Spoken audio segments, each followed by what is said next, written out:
I get a lot of injured turtles that come my way that need to be rehabilitated.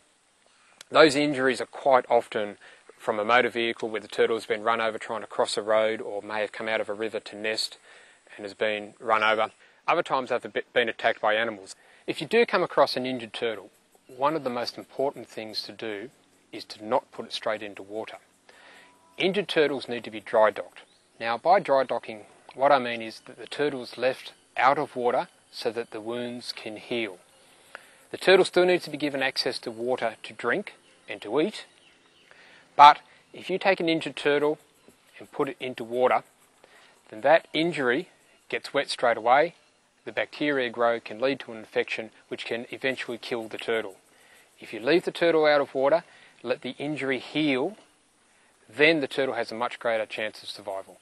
The one I have here at the moment was one that was chewed by a dog, and you can see around the back of the carapace here that the dog has had a good old chew on the turtle. Now, this turtle, with proper care and rehabilitation, is actually fine. She's fit and healthy.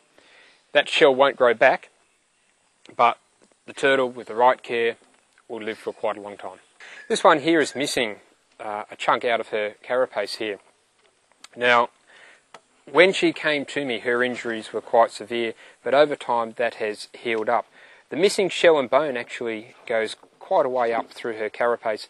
That shell and bone will never grow back, but over time it does heal up and become quite leathery. It's still a little soft, but this turtle can survive.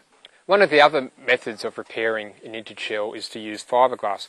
Fiberglass is not normally recommended because once you put the fiberglass over the injury, it can actually become infected underneath the fiberglass, which can lead to further problems. So what we try to do with a turtle with a cracked shell like this one is to actually treat it as an open wound and not cover it over permanently.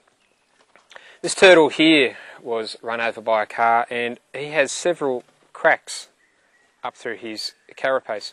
Now, when he came to me, the back of his shell was quite flexible and these pieces were moving up and down. So the repair method on this turtle was to put some adhesive patches on here with pieces of wire that ran through to hold the shell in place. So it's braced the shell a bit like we'd do with a broken bone, where you put a plaster around to keep the bone in place. These pieces of wire have been put across to keep the shell in place to stop it moving up and down.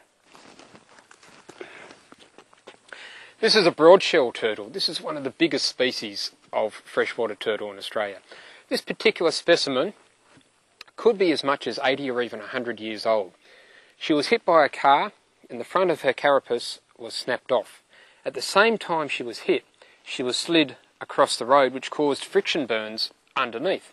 Now, I have this metal plate over her plastron and it's held on with cable ties. Underneath that metal plate is her wounds, which are still healing. The reason the metal plate is on there is because that shell, or where the shell was, is quite soft and it's likely to be punctured. So the metal plate is there for protection to stop that wound being punctured as she moves around her pond. Thanks, Michael, for some very interesting info on keeping turtles. I must admit, I was surprised to hear how long broadshells can live. 100 years is one hell of a commitment to a pet,